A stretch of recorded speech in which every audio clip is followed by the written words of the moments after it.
नमस्कार दोस्तों, are stories 2.0 comic world पे आपका स्वागत है। आप सुन रहे हैं जेम्स हेडली चेज का प्रख्यात उपन्यास एक हसीना सो शिकारी, जो कि no orchids for Miss Blandish का हिंदी रूपांतरण है। एक हसीना सो शिकारी, लेखक जेम्स हेडली चेज, हिंदी रूपांतरक बुक बार स्टूडियोज। चैप्टर 21। अचानक उसकी आंखों के सामने छाया अंधेरा एक तेज रोशनी से हट गया। फेनर को अपने ही कराहने की आवाज सुनाई दी।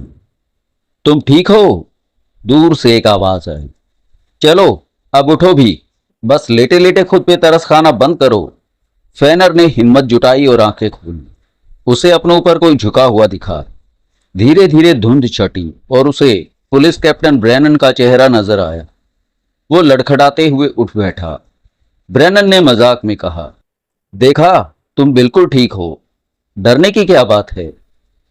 फेनर ने अपना सिर पकड़ लिया। इतना शोर कौन कर रहा है? उसने पूछा और फिर दर्द से करा उठा। ऐसा लग रहा था मानो उसका सिर फट जाएगा। जब पुलिस वालों ने उसे सहारा देके खड़ा किया तो वो बोला, अरे आराम से। मेरा सिर ऐसे लग रहा है जैसे किसी घोड़े ने जोरदार लात मारी हो। यहां कोई घोड़ा नहीं है दोस्त, ब्रेनन ने हंसते हुए कहा। सच बताओ, यहां हुआ क्या था? फेनर ने एक लंबी और गहरी सांस ली। वो अब थोड़ा बेहतर महसूस कर रहा था। उसने अपने बालों में उंगलियां घुमाई और जब उसे यकीन हो गया कि सिर में कोई छेद नहीं हुआ है तो उसने एक कड़वी मुस्कान के साथ पूछा, क्या तुम्हें यहाँ आसपास कोई दिखा? ब्रेनन ने जवाब दिया, यहाँ बस तुम मिले और जॉनी की लाश के टुकड़े। ये ग्रेनेड किसने फेंका था? क्या जॉनी मर गया? हाँ, बिल्कुल खत्म हो चुका है। फेनर मुड़ा और उस मलबे में तब्दील हो चुकी झोपड़ी को देखा। वो धीरे धीरे चल के धूप से दूर एक गिरे हुए पेड़ के तने पे बैठ गया। उसने सिगरेट सुलगाई, जबकि ब्रेनन और उसके तीनों पुलिस वाले उसे बेसब्री से देख रहे थे। फेनर का दिमाग अब तेज चलने लगा था।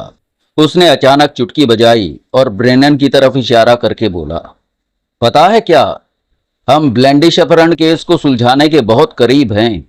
ये वो जगह है। अपने आदमियों से कहो कि आसपास की जमीन की जांच करें। वे किसी ऐसी जगह को ढूंढे जहां हाल ही में मिट्टी खोदी गई हो। जल्दी करो। ब्रेनन ने हैरान होकर पूछा, तुम्हारा मतलब क्या है? यहां हाल ही में किसी को दफनाया गया है, फेनर ने जोश में कहा। चलो जल्दी करो। अगर तुम इस केस को खत्म करना चाहते हो तो ढूंढना शुरू करो। ब्रेनन ने फौरन अपने तीनों पुलिसकर्मियों को आदेश दिया और वे अलग अलग दिशाओं में जांच करने निकल गए। फिर ब्रेनन फेनर के पास आके बैठ गया। किसे दफनाया गया है? उसने पूछा। पहेलियां मत बुझाओ, साफ साफ बताओ कि मामला क्या है। फेनर ने जवाब दिया, मुझे लगता है कि राइली, बेली और बूढ़ा सैम यहीं कहीं दफन हैं। हो सकता है मैं गलत हूं, लेकिन मेरा दिल कह रहा है कि वो यहीं मिलेंगे। ब्रेनन उसे हैरानी से देखता रहा। उसने फिर पूछा, और वो बम किसने फेंका था? मुझे चेहरा तो नहीं दिखा, लेकिन मैं शर्त लगा सकता हूं कि वो ग्रिसन गिरोह का ही कोई आदमी था। पर वे तुम्हें क्यों मारना चाहेंगे? ब्रेनन, अभी इन सब बातों को छोड़ो, फेनर ने कहा। बस स्टेप बाय स्टेप आगे बढ़ो। ब्रेनन उसे घूरता रहा। फिर उसने सिगरेट सुलगाई और मैदान के उस पार झोपड़ी के मलबे को देखने लगा। उसने कहा, तुम बहुत लकी हो कि जिंदा बच गए। मुझे लगा था कि तुम्हारा काम तमाम हो चुका है। हम दोनों की सोच एक जैसी है, फेनर ने मुस्कुराते हुए कहा। एक छोटी चिड़िया पेड़ से उतर के झाड़ियों में फुदकने लगी। फेनर उसे देख तो रहा था, लेकिन उसका ध्यान कहीं और था। उसे पसीना आ रहा था और उसका गला सूख रहा था। वो उस $30,000 के बारे में सोच रहा था जो ब्लेंडिश ने केस सुलझाने पर देने का वादा किया था। तभी अचानक तेज आवाज आई। दोनों चौंक कर मुड़े। लगता है किसी को कुछ मिल गया है, फेनर ने उठते हुए कहा। दोनों उस आवाज की तरफ भागे और घनी झाड़ियों को पार करते हुए बाकी पुलिसकर्मियों के पास पहुंचे। वहां एक पुलिस वाला जमीन की ओर इशारा कर रहा था। वहां की मिट्टी साफ तौर पर खोदी गई थी, जिसे पत्तियों और सूखी टहनियों से ढका गया था। यहीं खुदाई शुरू करो, फेनर ने कहा और पास की छांव में बैठ गया। ब्रेनन के आदेश पे 2 पुलिसकर्मी गए और जॉनी के घर से 2 फावड़े लेके लौटे। उन्होंने अपनी कमीजें उतारी और तेजी से मिट्टी खोदनी शुरू कर दी। काफी मेहनत के बाद जब पुलिस वाले पसीने से तरबतर हो गए, तब जाके उन्हें वो मिला जिसकी तलाश थी। अचानक खुदाई रुक गई। एक पुलिसकर्मी घुटनों के बल बैठा और गड्ढे से मिट्टी हटाने लगा। फेनर भी करीब जाके देखने लगा। गड्ढे से मौत की सी दुर्गंध आने लगी थी, जिससे फेनर का मन खराब हो गया। तभी मिट्टी से सना हुआ एक सिर बाहर निकला। कैप्टन, यहाँ एक लाश है, पुलिसकर्मी ने ब्रेनन से कहा। वहां 3 लाशें होंगी, फेनर ने यकीन के साथ कहा। चलो ब्रेनन, अब यहाँ रुकने का फायदा नहीं, हमें फौरन हेड ऑफिस पहुंचना होगा। ब्रेनन ने अपने आदमियों को वहीं रुकने का आदेश दिया और कहा कि वो जल्द ही ट्रक और डॉक्टर को भेजेंगे। फिर वो और फेनर कार की तरफ चल दिए। कार में बैठते ही फेनर ने कहा, ब्रेनन, अब सब कुछ साफ है। जब माँ ग्रिसन ने पैराडाइज क्लब खरीदा, तभी हमें समझ जाना चाहिए था कि उसके पास इतना पैसा कहां से आया। उसने मिस ब्लैंडिश की फिरौती के पैसों से वो क्लब खरीदा है। ब्रेनन ने गाड़ी स्टार्ट करने से पहले रुककर पूछा, लेकिन तुम्हें यह सब कैसे पता चला? फेनर ने समझाते हुए कहा, यह बहुत आसान है। जॉनी ने मरने से पहले बताया था कि ग्रिसन गैंग यहां आया था। ग्रिसन को पता चल गया था कि रायली ने ब्लैंडिश का अपहरण किया है और वो उसे लेके जॉनी के घर ही आएगा। वे लोग यहां आए, रायली और उसके साथियों को मार दिया और लड़की को अपने कब्जे में ले लिया। ब्लैंडिश के पिता को लगा कि वो रायली को पैसे दे रहे हैं, जबकि असल में पैसा ग्रिसन गैंग को मिला था। फिरौती मिलते ही उन्होंने पैराडाइज क्लब खोल लिया। रायली पे इल्जाम लग गया और वे मजे में आ गए। लेकिन सबूत कहां है? ब्रेनन ने टोका। सिर्फ लाशें मिलने से यह साबित नहीं होता कि ग्रिसन ने ही उन्हें मारा है। जॉनी भी अब मर चुका है, जो गवाही दे सकता था। बिल्कुल सही, फेनर ने सिर हिलाया। हमें सबूत ढूंढना होगा और बहुत सावधानी से काम लेना होगा। ब्रेनन ने कार की रफ्तार बढ़ा दी और व्यंग से पूछा, तो अब आगे का क्या प्लान है सुपरमैन? मुझे लगता है कि मिस ब्लैंडिश अभी भी पैराडाइज क्लब के अंदर ही है, फेनर ने कहा। यह सुनकर ब्रेनन चौंक कर फेनर की तरफ मुड़ा तो फेनर चिल्लाया, अरे ब्रेनन, सामने देख के गाड़ी चलाओ। ब्रेनन ने झटके से ब्रेक मारे और गाड़ी सड़क किनारे रोक दी। तुम्हारा मतलब क्या है? याद है डॉयल ने बताया था कि क्लब की ऊपरी मंजिल पे एक कमरा हमेशा बंद रहता है। मुझे पूरा यकीन है कि लड़की उसी कमरे में कैद है। इसका पता हम अभी लगा लेते हैं। ब्रेनन ने गुस्से और जोश में गाड़ी दोबारा स्टार्ट करते हुए कहा। क्या हम वाकई ये कर पाएंगे? फेनर ने सोच समझ के कहा। वो क्लब किसी किले जैसा है, अंदर घुसने में बहुत वक्त लगेगा और जब तक हम पहुंचेंगे तब तक वे या तो लड़की को मार देंगे या कहीं और छिपा देंगे। ब्लैंडिश अपनी बेटी को जिंदा चाहता है। अगर हमें उसे सही सलामत बचाना है तो हमें बहुत सावधानी से काम लेना होगा। हमें ताकत से ज्यादा दिमाग का इस्तेमाल करना होगा ब्रेनन। ठीक है, तो बताओ दिमाग क्या कहता है? ब्रेनन ने पूछा। इससे हमें क्या मिलेगा? मुझे नहीं पता, फेनर ने सिगरेट सुलगाते हुए कहा। मुझे जरा सोचने दो। अगले आधे घंटे तक ब्रेनन तेज रफ्तार में गाड़ी चलाता रहा और फेनर अपने सिरदर्द के बावजूद योजना बनाने में जुटा रहा। जैसे ही वे एक छोटे से कस्बे के पास पहुंचे, फेनर बोल पड़ा, सुनो, हमें एना बोर को पकड़ना होगा। वही इकलौती गवाह है जिसे पता है कि ग्रिसन और रायली जॉनी के घर पे मिले थे। हमें उसे मरने से बचाना होगा। वो क्लब में काफी वक्त बिताती है, तो मुमकिन है कि उसे पता हो कि लड़की कहाँ है। शायद उसे यह भी ना पता हो कि ग्रिसन गैंग ने ही उसके प्रेमी रायली को मारा है। अगर हम उसे ये सच बता दें तो वो गुस्से में आके सब कुछ उगल देगी। ब्रेनन ने एक दवाई की दुकान के सामने गाड़ी रोकी। ठीक है, मैं अभी कार्रवाई शुरू करता हूं। फेनर ने देखा कि ब्रेनन फोन करने के लिए अंदर गया। उसने घड़ी देखी। शाम के 6 बज चुके थे। कैंसस सिटी यहां से अभी भी 3 घंटे की दूरी पर थी। वो सोचने लगा कि क्या मिस ब्लैंडिश सचमुच उस क्लब में है? अगर वो है तो वो पिछले 3 महीनों से उन दरिंदों के कब्जे में है। स्लिम ग्रिसन के बारे में सोचकर ही फेनर का मन घृणा से भर गया कि उस बेचारी लड़की के साथ क्या क्या हुआ होगा। ब्रेनन बाहर आया और कार में बैठते हुए बोला, मैंने एना बोर्ग को उठाने के आदेश दे दिए हैं।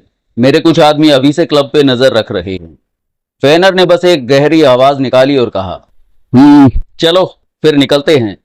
ब्रेनन ने गाड़ी स्टार्ट की और तेजी से हाईवे पे दौड़ानी शुरू कर दी। चैप्टर 22। शाम 5 बजे के कुछ देर बाद रोको अपने अपार्टमेंट से निकला और तेजी से मुख्य सड़क की तरफ चल पड़ा। मैसी के जाने के बाद वो 1 घंटे तक सोता रहा था और अब तरोताजा महसूस कर रहा था। मैसी ने जिस रहस्यमयी लड़की का जिक्र किया था, उसने रोको की उत्सुकता बढ़ा दी थी। उसने ठान लिया था कि वो सच का पता लगाकर ही रहेगा। उसे पता था कि स्लिम और उसके साथी रात 9 बजे से पहले नहीं लौटेंगे। एडी शुल्स के भी उस वक्त क्लब में होने की उम्मीद कम थी। अब उसके रास्ते में सिर्फ माँ ग्रिसन और डॉक्टर विलियम्स थे। उसे माँ से डर तो लगता था, लेकिन उसे यकीन था कि वो डॉक्टर को संभाल लेगा। शनिवार का दिन था और क्लब के ठीक बगल वाला गोदाम बंद था। मैसी ने बताया था कि इसी गोदाम के रास्ते क्लब के अंदर जाने का एक गुप्त रास्ता है। रोको वही रास्ता ढूंढने निकल पड़ा। गोदाम के बगल में एक पुराना होटल था जिसका मालिक निक नाम का एक मोटा यूनानी आदमी था। रोको उसे जानता था। उसने निक को आंख मारते हुए कहा कि वो होटल की छत पे जाना चाहता है।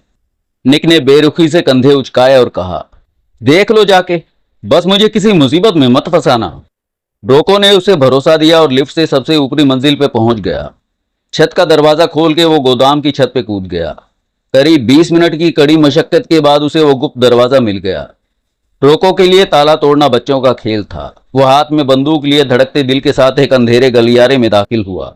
गलियारे के आखिर में एक और दरवाजा था। उसे खोलते ही वो एक आलीशान कमरे में पहुंचा जहां एक बड़ा टेलीविजन रखा था। कमरे के दूसरे कोने पे एक और दरवाजा था। रोको दबे पांव वहां पहुंचा और कान लगाकर आहट लेने की कोशिश की। जब कोई आवाज नहीं आई तो उसने धीरे से दरवाजा खोला और अंदर झांका। सामने बिस्तर के किनारे मिस ब्लैंडिश बैठी थी और गुमसुम होकर फर्श को ताक रही थी। उन्होंने वही सफेद सूती कपड़े पहने थे जो स्लिम उनके लिए लाया था। उनकी पतली उंगलियों के बीच एक सिगरेट सुलग रही थी। रोको उन्हें देखता ही रह गया। उसने अपनी जिंदगी में इतनी खूबसूरत लड़की पहले कभी नहीं देखी थी। उसे उस लड़की का चेहरा कुछ जाना पहचाना सा लगा, जैसे उसने उसे पहले कहीं देखा हो।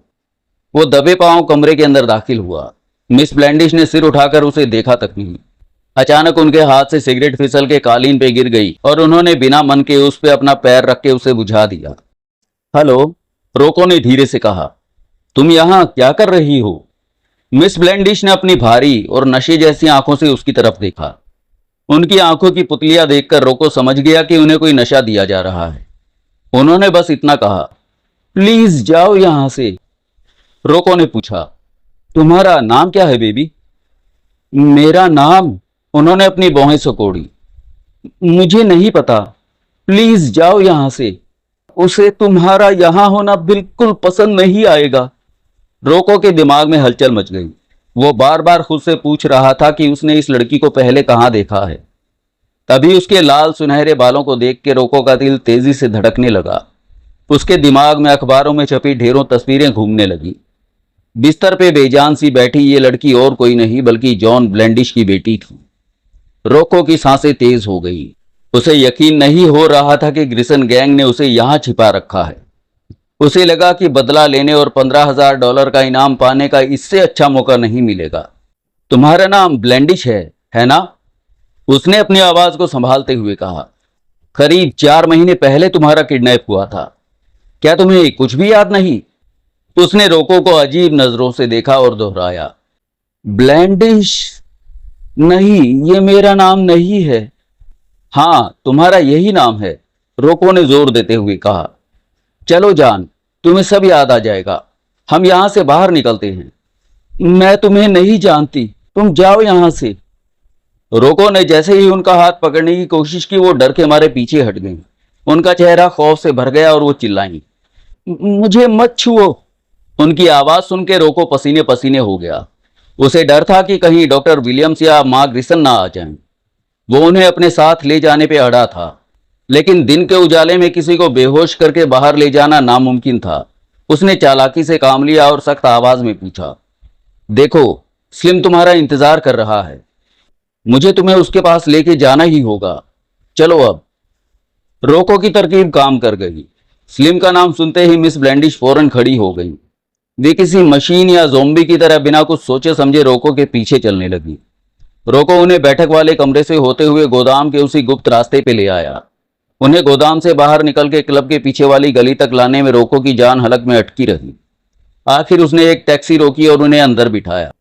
टैक्सी ड्राइवर मिस ब्लैंडिश को बड़ी हैरानी से घूर रहा था, लेकिन रोको ने उसे फौरन अपने अपार्टमेंट का पता बताया। जब गाड़ी चल पड़ी तब जाकर रोको ने राहत की सांस ली। उसी वक्त पैराडाइज क्लब में माँ ग्रिसन की फ्लिन से फोन पे बात हो रही थी।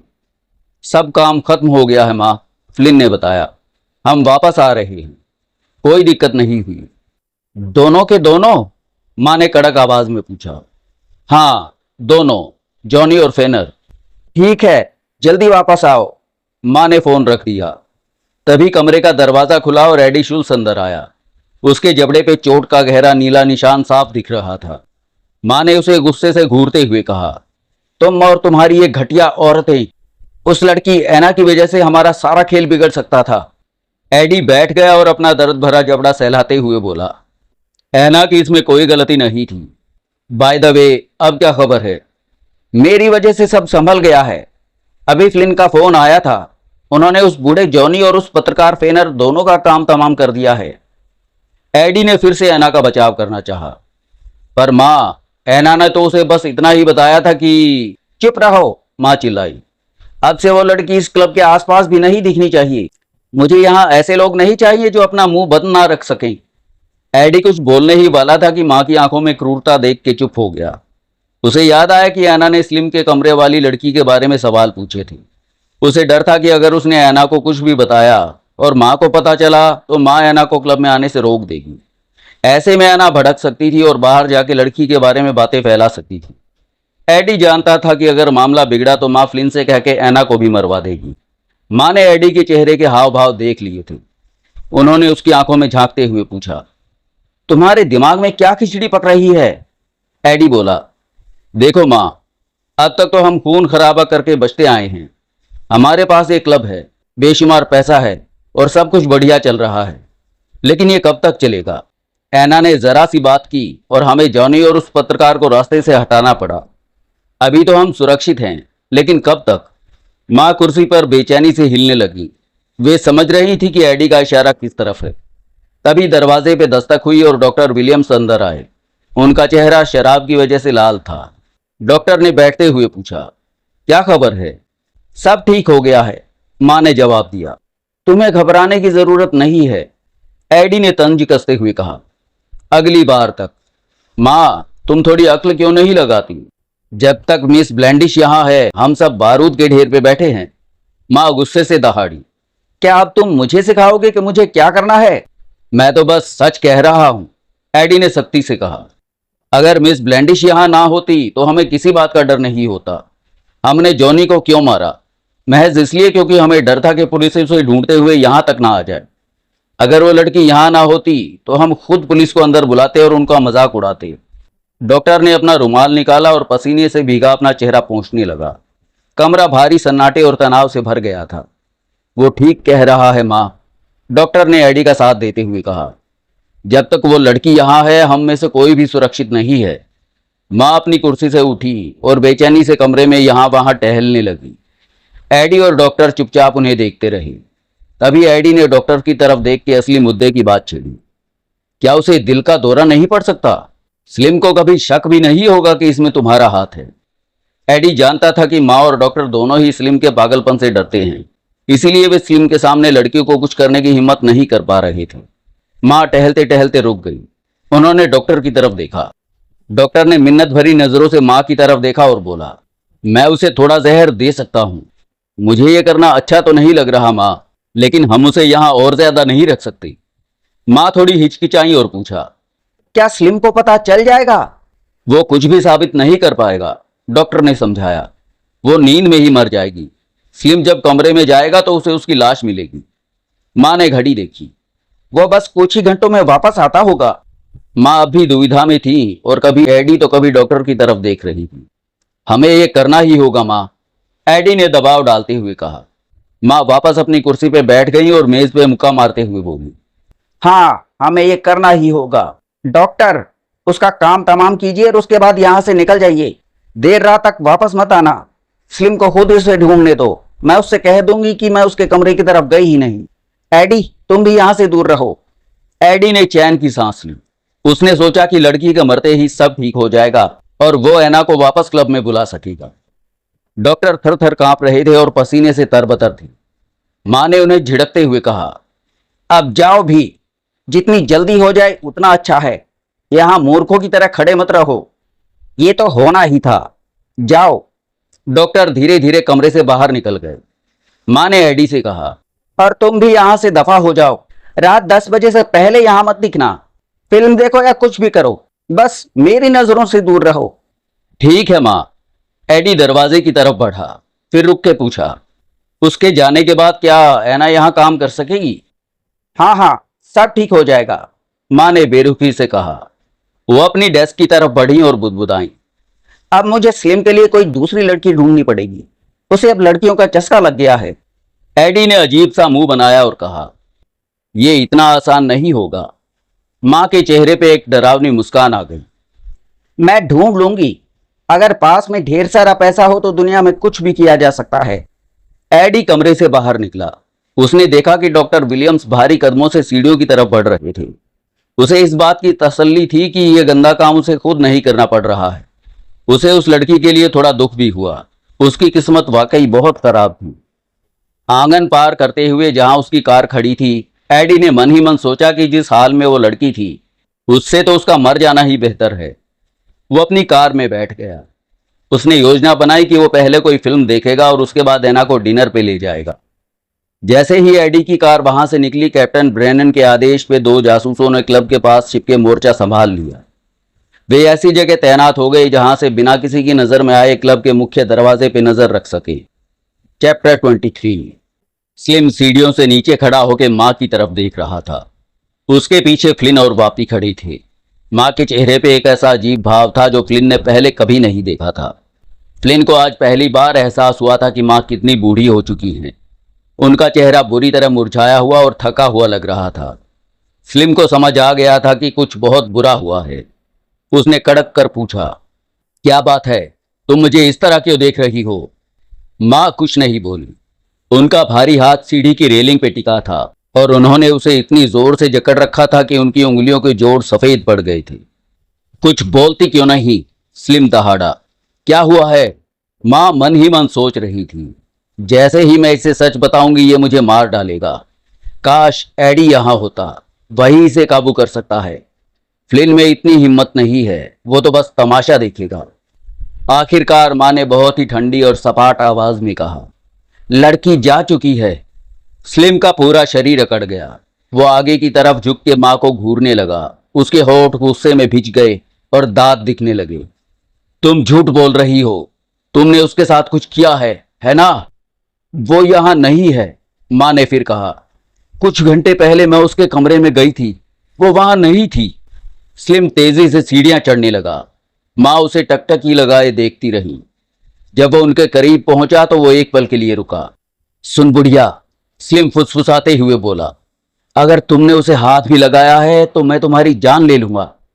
मैंने पहले ही कहा था जो उसे छुएगा उसका सामना मुझसे होगा। वो चली गई। मां ने बेबसी से वही बात दोहराई। स्लिम उनके पास से गुजर के गलियारी की तरफ भागा। उसने धक्का देके दरवाजा खोला और पहले बैठक और फिर बेडरूम में घुस गया। वो पागलों की तरह उसे ढूंढने लगा। नीचे खड़ा फ्लिन डर के मारे कांप रहा था। उसने पूछा, मां, वो भाग कैसे निकली? मां ने नीचे देखा। फ्लिन के चेहरे पे भी मौत का खौफ साफ था। उन्होंने कहा, मुझे नहीं पता। मैं अंदर गई तो कमरा खाली था। डॉक्टर कहाँ है? वापी ने लड़खड़ाती आवाज में पूछा। वो जा चुका है, मां ने कहा। तुम लोग भी यहां से निकल जाओ। हमारा खेल खत्म हो चुका है। अब तक पुलिस ने उसे ढूंढ लिया होगा। अगर वो पुलिस के पास होती, फ्लिन ने कहा, तो भी अब तक यहां पहुंच चुके होते। वो ऊपर चढ़ने ही वाला था कि तभी स्लिम गलियारे से बाहर निकला। उसके हाथ में एक चमकता हुआ चाकू था और आंखें जुनून से जल रही थीं। फ्लिन सीढ़ियों के बीच में ही जम गया। स्लिम दबे पांव और खामोशी से मां की तरफ बढ़ रहा था। तुमने उसे मार दिया है ना? स्लिम फुसफुसाया। तुम हमेशा से उसे रास्ते से हटाना चाहती थी। ठीक है, तुमने उसे मार दिया। अब मेरी बारी है। मैं तुम्हें जान से मार डालूंगा। मां पत्थर की मूर्ति की तरह खड़ी रही। उन्होंने बिना डरे कहा, मैंने उसे छुआ तक नहीं। कोई उसे यहां से ले गया है। वो खुद नहीं भाग सकती।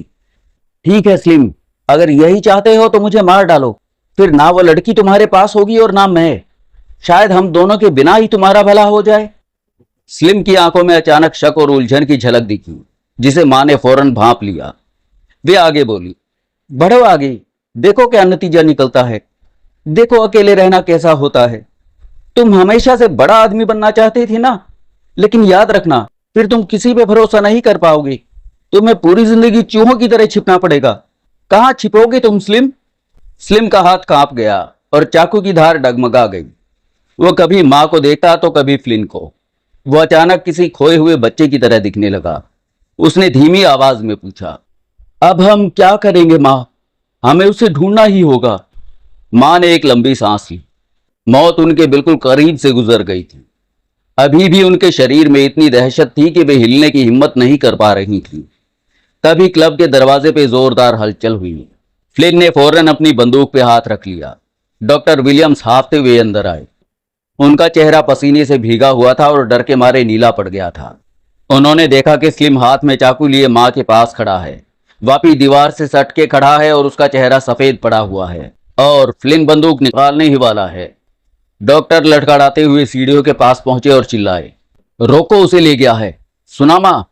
उस कमीने रोको ने उसे पकड़ लिया है।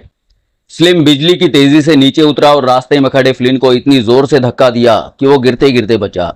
स्लिम ने डॉक्टर की कमीज का कॉलर पकड़ लिया और उन्हें झकझोरते हुए दहाड़ा, कहाँ है वो? तुम्हें कैसे पता कि रोको उसे ले गया है? माँ भी लड़खड़ाते हुए नीचे आई। उन्होंने स्लिम का हाथ पकड़ के उसे पीछे धकेला और कहा, इसे छोड़ो स्लिम। फिर डॉक्टर की तरफ मुड़ के बोली, साफ साफ बताओ, क्या तुम्हें यकीन है कि रोको ही उसे ले गया है? डॉक्टर ने कांपते हाथों से अपना पसीना पोंछा और सच बताने के लिए तैयार हुई। मुझे पहले एक ड्रिंक दो, डॉक्टर ने कहा और सोफे पे ढह गया। माँ ने वापी को इशारा किया और वो दौड़कर बार से विस्की ले आया। डॉक्टर ने एक ही घूंट में गिलास खाली कर दिया। जल्दी बोलो, स्लिम गुस्से से तमतमाते हुए चिल्लाया। डॉक्टर ने हांफते हुए बताया, माँ, जब मैं यहां से निकला तो मेरा मन बहुत खराब था। मुझे हिम्मत जुटाने के लिए एक ड्रिंक चाहिए थी, इसीलिए मैं कोने वाले बार में चला गया। वहां बारटेंडर से मेरी बात होने लगी। उसने मुझसे पूछा कि वो लाल बालों वाली लड़की कौन थी जिसे उसने रोको के साथ टैक्सी में बैठते देखा था।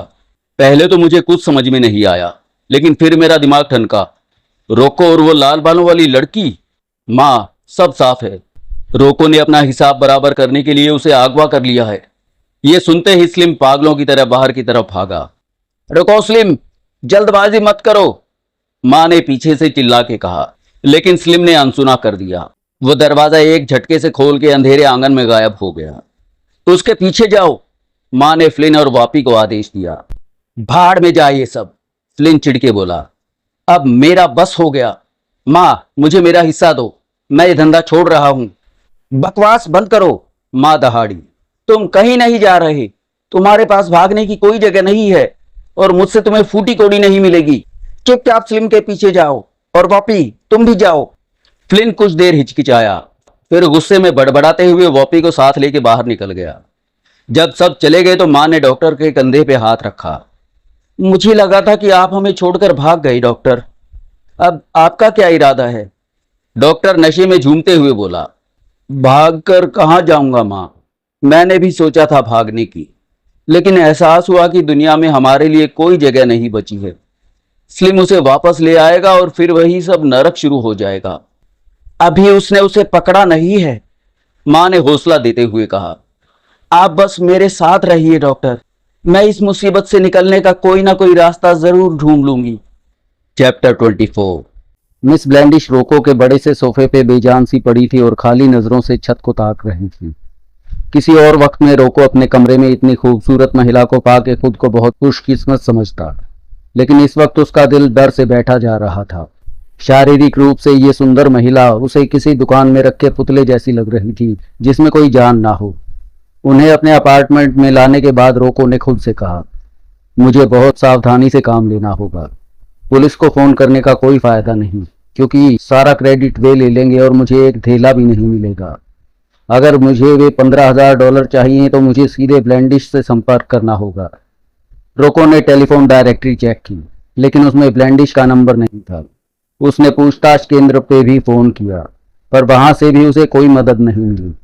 उसने कभी सोचा भी नहीं था कि करोड़पति लोगों के नंबर इतने गुप्त रखे जाते हैं।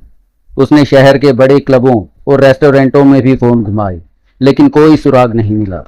अब रोको को पसीना आने लगा था। उसे बार बार स्लिम का ख्याल आ रहा था। हालांकि स्लिम को उसके यहाँ होने का पता चलना नामुमकिन था, फिर भी रोको जानता था कि अगर स्लिम यहाँ पहुंच गया तो उसकी मौत पक्की है। उसने मिस ब्लैंडिश की याददाश्त वापस लाने की भी कोशिश की। उसने उन्हें उन पुराने अखबारों की कतरनें दिखाई जिनमें उनके अपहरण की खबर छपी थी। जब वो फोन पे हाथ पैर मार रहा था तब मिस ब्लैंडिश उन तस्वीरों को बिना किसी दिलचस्पी के देख रही थी। रोको समझ गया कि ना तो वे अपनी तस्वीरों को पहचान पा रही थी और ना ही उस घटना को याद कर पा रही थी। उसने फिर से उनकी तरफ देखा। वे अब भी छत को घूर रही थी और उनकी आंखें नशे की वजह से बिल्कुल बेजान लग रही थी। हे बेबी, रोको ने झुंझलाते हुए कहा। उसे अपार्टमेंट में आए 2 घंटे से ज्यादा हो चुके थे। जरा दिमाग लगाओ, मैं तुम्हारे पापा से कैसे बात करूं? मैंने हर जगह फोन कर लिया लेकिन उनसे कांटेक्ट नहीं हो पा रहा है। मिस ब्लैंडिश बस छत को ताकती रहीं और अपने पैर हिलाती रहीं। ऐसा लग रहा था जैसे उन्हें इस बात का एहसास ही ना हो कि कमरे में कोई और भी है। रोको का सब्र जवाब दे गया। उसने पास जाके उनका हाथ पकड़ लिया और कहा, अरे होश में आओ।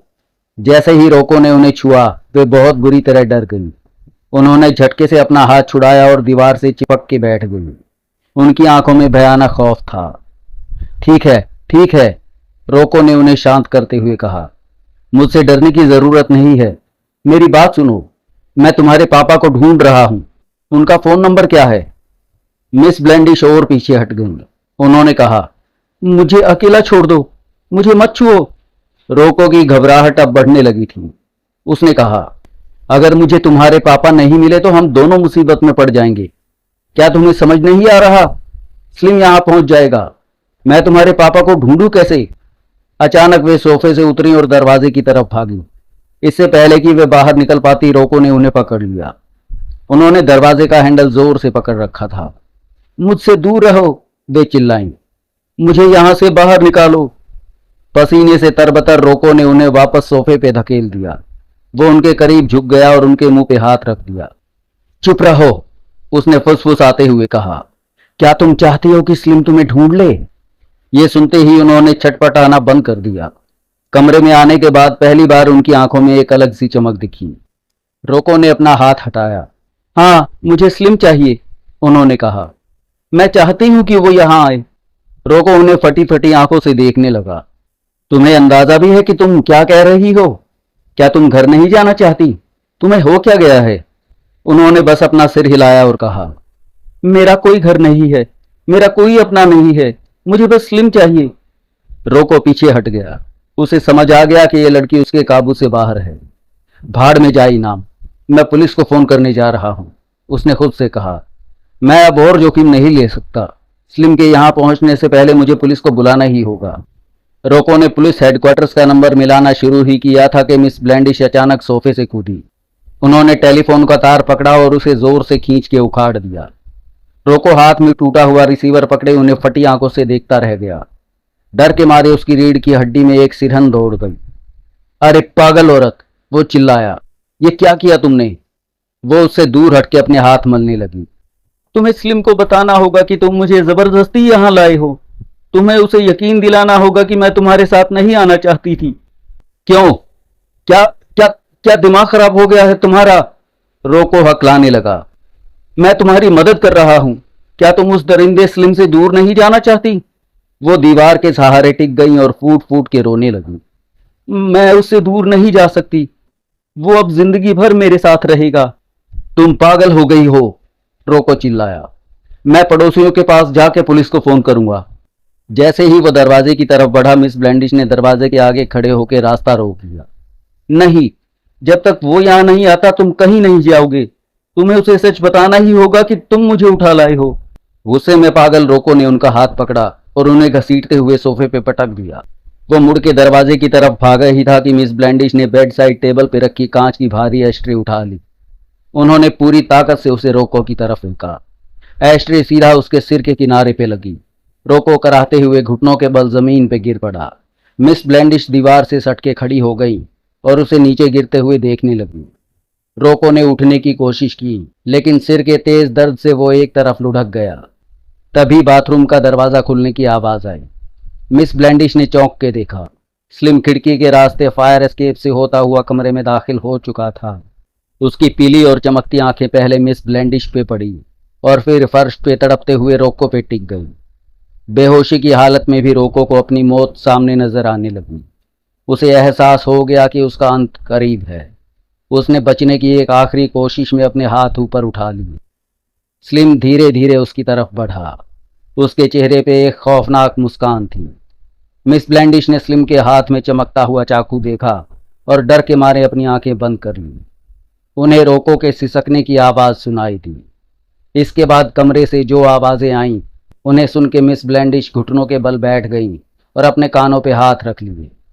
स्लिम का चाकू रोको के शरीर पे बार बार बार कर रहा था। चाकू चलने की हर आवाज़ के साथ मिस ब्लैंडिश का शरीर डर से कांप उठता था। रोको का अंत बहुत दर्दनाक था। चैप्टर 25।